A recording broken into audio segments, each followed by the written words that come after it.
We are probably living in the most narcissistic, the most self-absorbed, the most glory-seeking generation in the history of our nation. Never in my life have I seen a people so desperate to be seen, so desperate to be known, so desperate to be famous, so desperate to be influencers, so desperate for positions and title and prestige. From the ill motives that people are using to reach the highest office in our land, to the married couple who are poor, living in Bankhead, fighting in their house for dominance in their home. All of us in this room, because of our fallen nature, we have this bent towards having an exaggeration of an inflated estimation of ourselves.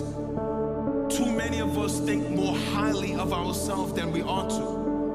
So we are offended at people not because they have done something wrong, but we are offended because we have an exaggerated self-esteem, an exaggerated estimation of ourselves.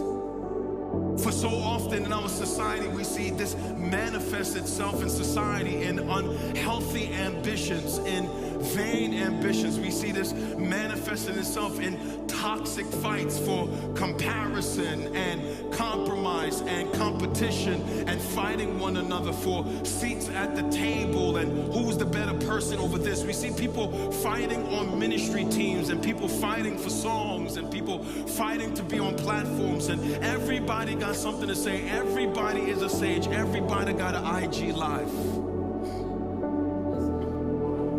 And family, why this kind of unhealthy ambition to be seen, to be known, to be famous, why this kind of healthy ambition for power and prestige and position is something very normal in our society. It is something completely different when we see this behavior manifesting itself in the church.